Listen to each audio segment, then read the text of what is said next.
So if you love this new Black Crowes album, then you don't want to see this video.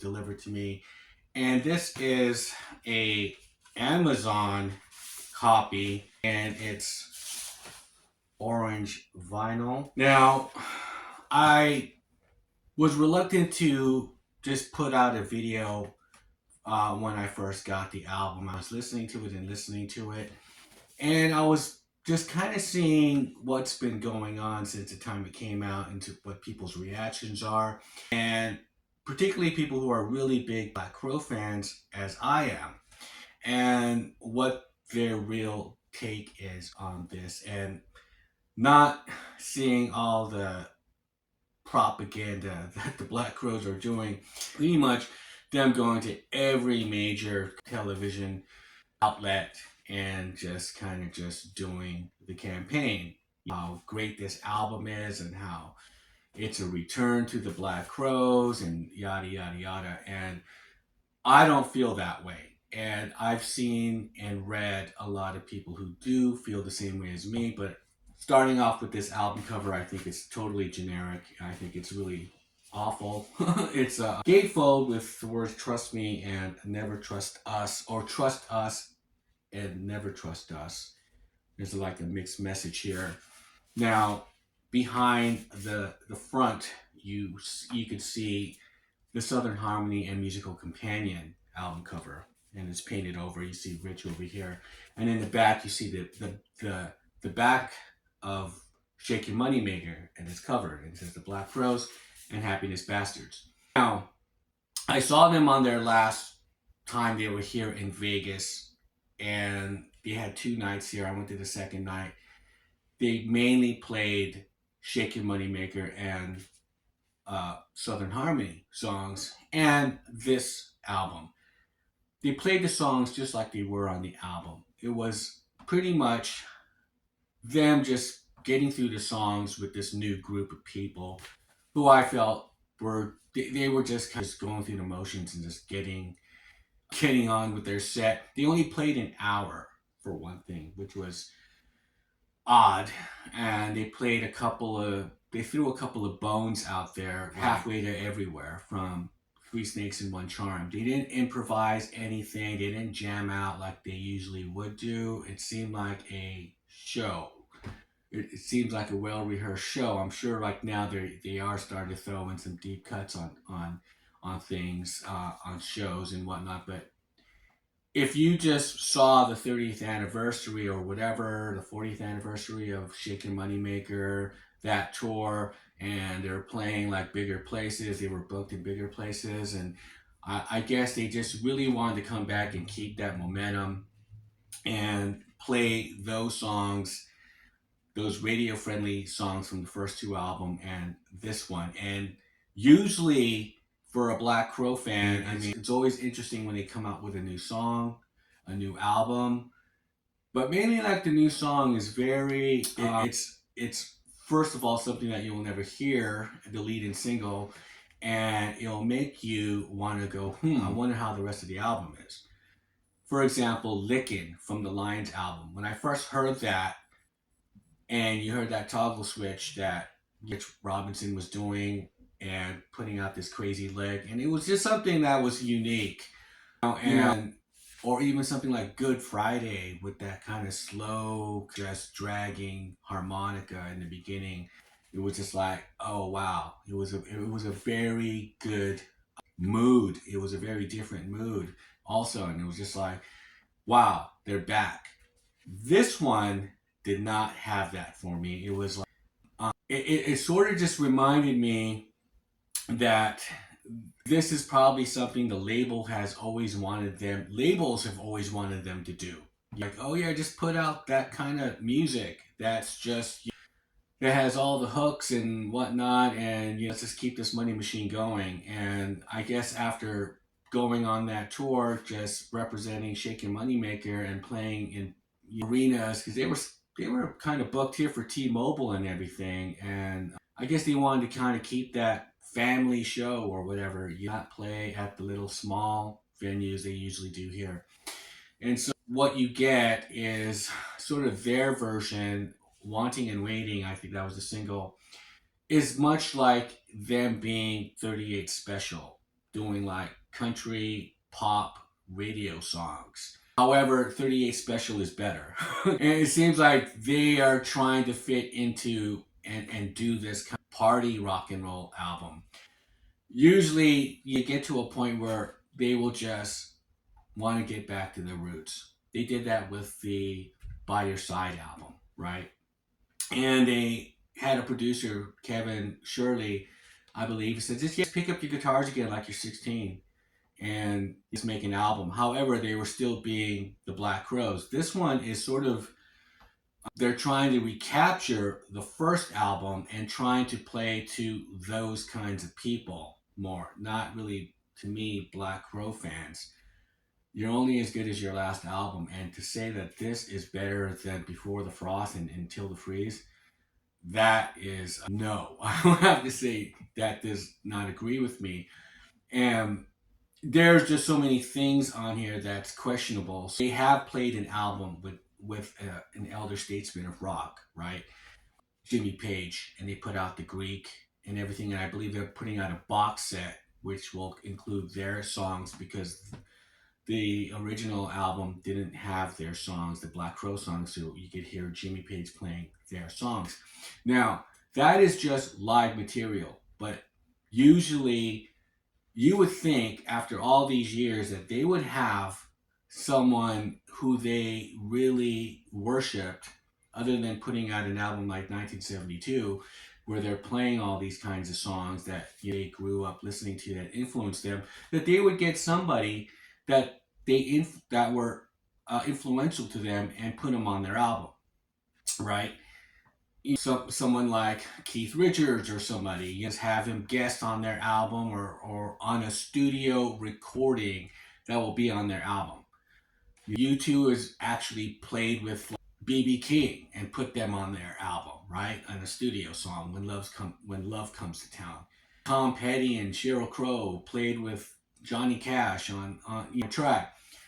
They get Lainey Wilson finally. She's like some hot shot country singer nowadays.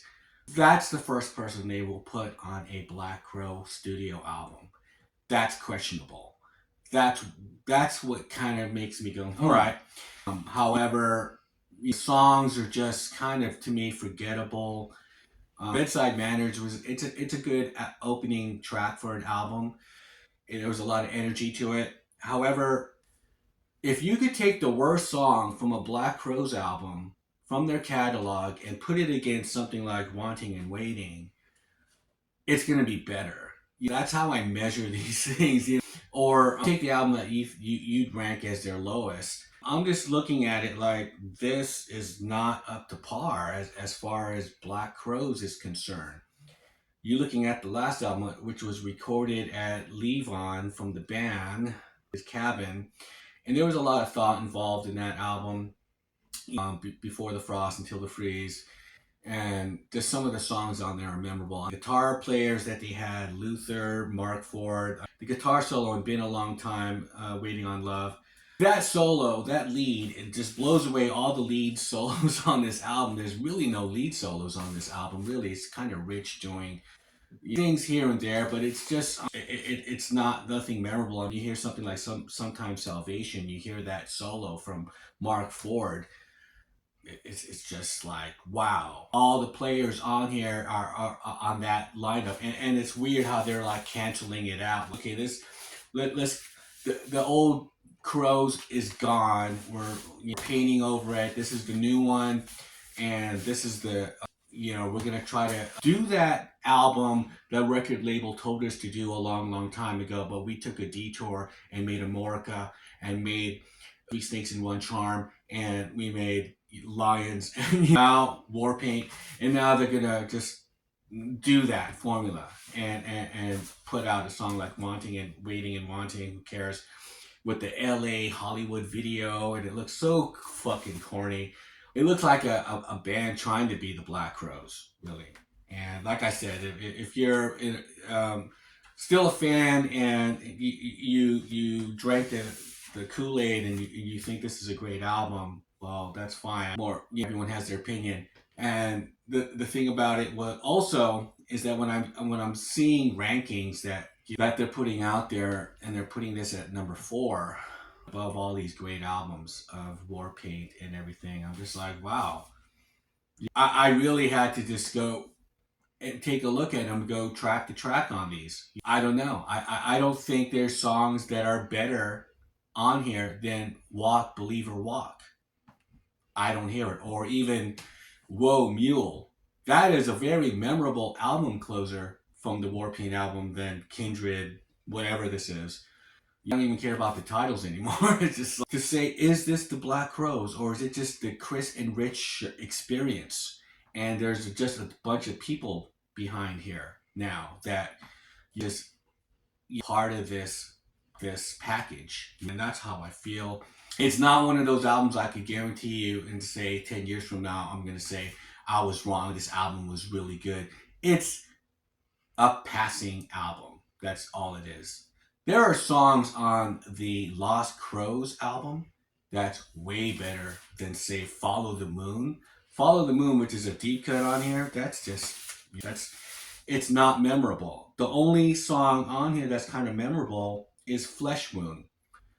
That is something that if they would have put that as the lead-in single, it would have grabbed people's attention and go, wow, they haven't been around for 15 years. They come together and they got this left field song that's kind of out there and kind of different. I think they should have went with that at least, but I think that was, or that spirit of making music like that, compared to just watered down kind of just phoning it in, going through the motions kind of songs. There's a couple of songs on here that are okay. I like that second side for a song, Dirty Cold Sun. That is really good. And the thing is, it's really short to the point where it's just right when you're getting into it, it ends. Right? And on to the next commercial radio type of 3-minute and 20-second song or less. That's why you make these kind of songs at a length so the radio stations or whoever could put commercials and whatnot on. I'm not looking forward to their next album. I'm not really looking forward to seeing them again after I saw them. They were only on there for an hour and they only played those first 2 albums and some of the songs on here, and it wasn't released yet. And Gone was just this is your band if you love the Crowes. Them just kind of just having fun and playing songs that they feel. You can see that they're really into it, and it was just more of a spectacle. Something was really lost the last time I saw them, and it was a waste of money for real. I wasn't really happy with it. The Black Crowes, Happiness Bastards. It's very soulless. It's very it's garbage to me. It's just phoning it in, and it sounds very strategic in what they're trying to do, especially with the Lainey Wilson thing. That's just my opinion. Tell me what yours is. Leave me a comment below. Am I full of shit? Am I not hearing something amazing in this album? This is better than War Paint and Before the Frost and all those, all the musicianship in those albums. Let me know if I'm losing it or not, because I don't think so. I've listened to that band since in Southern Harmony, and I wasn't really, like I said in other videos, I wasn't a fan of the first album as much, mainly when they started doing their own thing, and I felt they were doing their own thing really on the second album, kind of telling you who they are with Southern Harmony and then Amorica and so on and so forth. This is supposedly the follow-up to Shake Your Money Maker years ago. This is what they what record labels would have wanted back then. And I didn't want that album. I didn't like that album. I liked the album they put out, Southern Harmony. And I guess if this is where their head is at, and I'm pretty much not going to be sticking around that long for them, I will probably get that box set with the Jimmy Page. It's probably something to look forward to as far as the Black Rose is concerned. But for me, any kind of new music they kind of put out, I'm going to be skeptic about it. And with that, I'll shut up and I'll see you guys on the next one. And don't forget to comment and like. Bye.